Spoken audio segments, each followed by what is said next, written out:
Salam alaikum, Azul, bonsoir. Le mardi des étudiants est désormais consacré dans l'histoire du Hirak. Le mardi marche désormais côte à côte avec le vendredi national. Et cela a fait naître deux néologismes, deux verbes révolutionnaires algériens, typiquement algériens.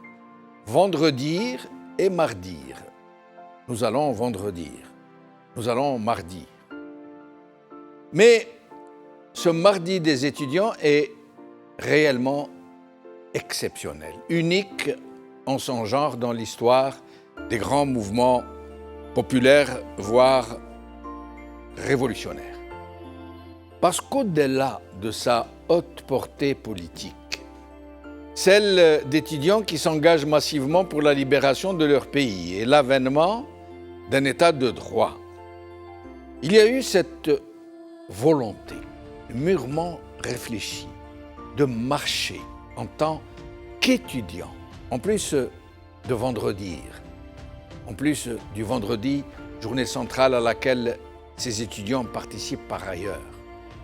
Ils ont donc voulu avoir leur journée de Hirak pour envoyer un message clair et audible, non seulement en direction du régime contesté, mais pour toute l'opinion publique internationale, que le régime tente d'enfumer via ses relais et ses lobbies, pour lui faire croire que ce grand mouvement de contestation qu'est le Hirak n'est qu'un autre coup tordu de l'international terroriste.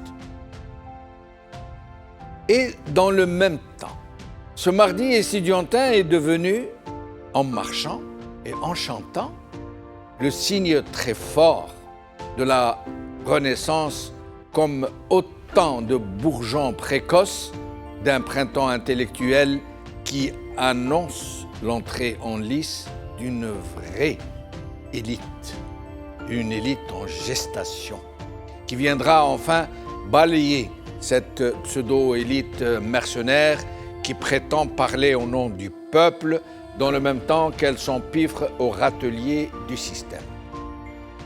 Mais le plus beau, le plus émouvant, et qui montre cet aspect quasi familial de cette très belle révolution qu'est le Hirak, et cette solidarité entre tous les manifestants, cette désormais tradition du mardi estudiantin où l'on voit les familles et les amis des étudiants, leurs frères, leurs sœurs, leurs mamans, leurs papas, leurs voisins, venir les encadrer dans leur marche, en fait, les protéger, les accompagner contre la brutalité policière, les accompagner jusque dans leurs slogans qui sont repris en chœur.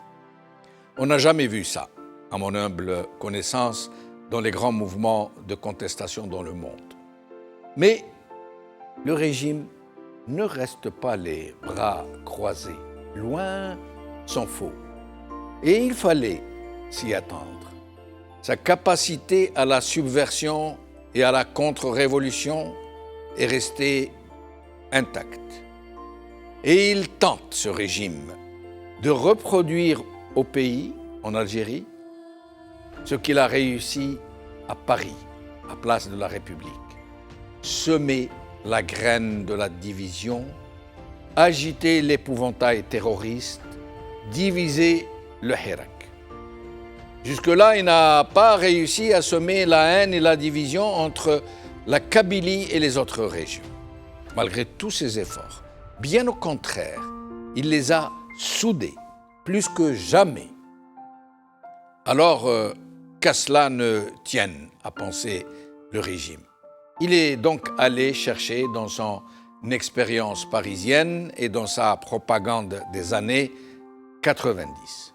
Et sa méthode semble faire recette d'une certaine manière, puisqu'on commence à sentir comme un début de clivage, comme un affrontement larvé entre les tenants de l'un et l'autre trottoir, sauf que Pour le moment, la provocation ne prend pas vraiment.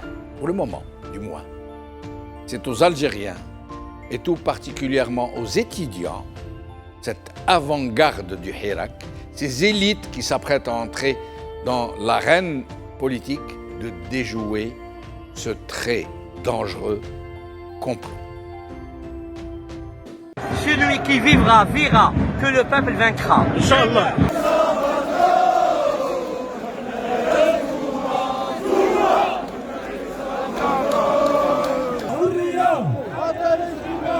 والشعب يريد إسقاط النظام. الشعب يريد إسقاط النظام.